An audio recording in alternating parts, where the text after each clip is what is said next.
Sir Isaac Newton was an English mathematician, physicist, astronomer, alchemist, theologian, and author.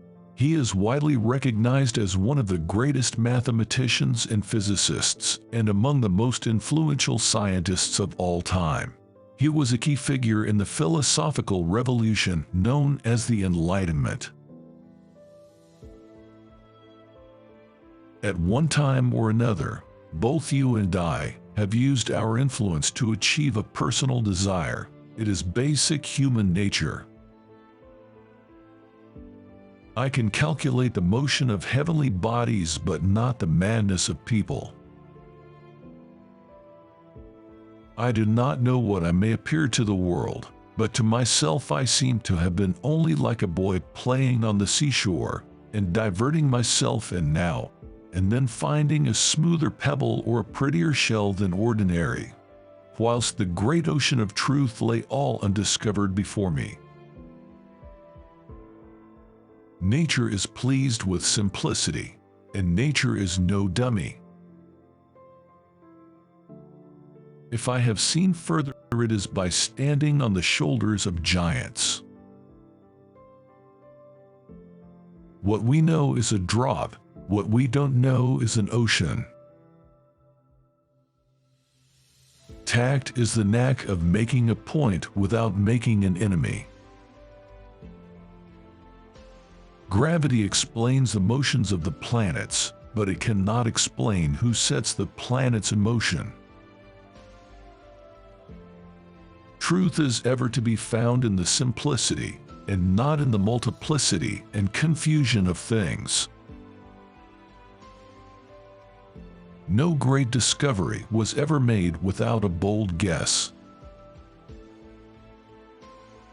A man may imagine things that are false, but he can only understand things that are true.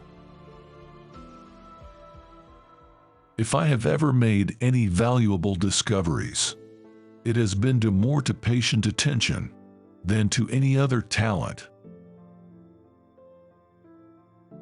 What goes up must come down.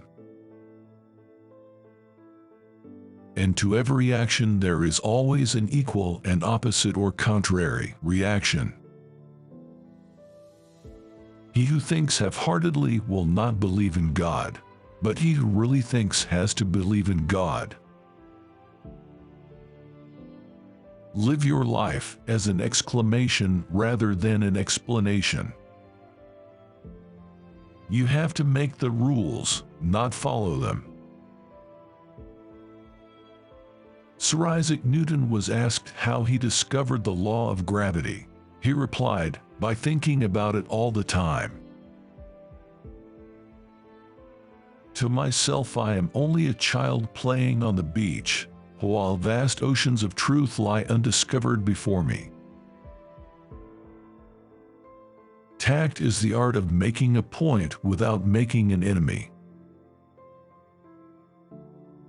Trials are medicines which our gracious and wise physician prescribes because we need them, and he proportions the frequency and weight of them to what the case requires. Let us trust his skill and thank him for his prescription. How came the bodies of animals to be contrived with so much art? And for what ends were there several pots?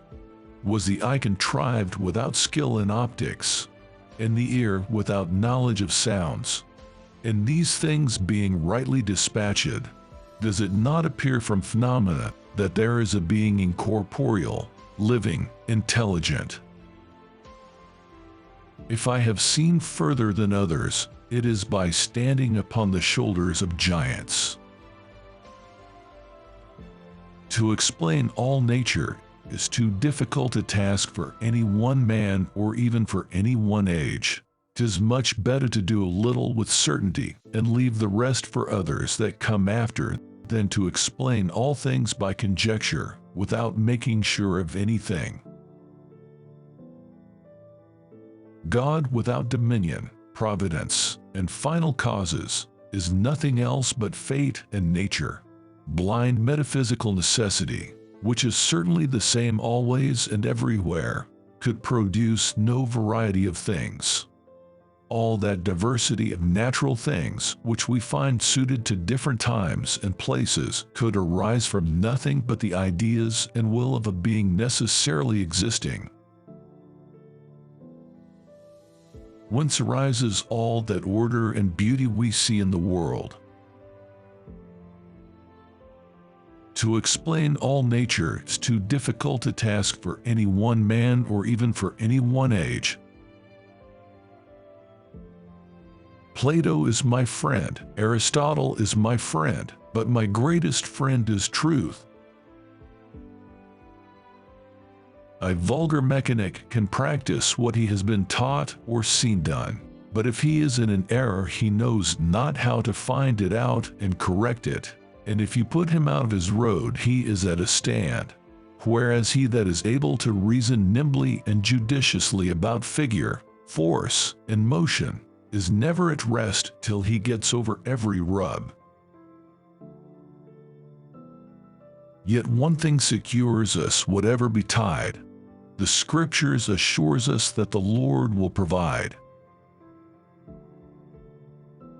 This principle of nature being very remote from the conceptions of philosophers, I forbore to describe it in that book, lest I should be accounted an extravagant freak and so prejudice my readers against all those things which were the main design of the book.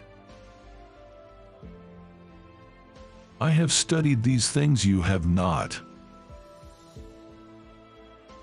What Descartes did was a good step. You have added much several ways, and especially in taking the colors of thin plates into philosophical consideration. If I have seen a little further it is by standing on the shoulders of giants. Truth is the offspring of silence and meditation. I keep the subject constantly before me and wait till the first dawnings open slowly, by little and little, into a full and clear light.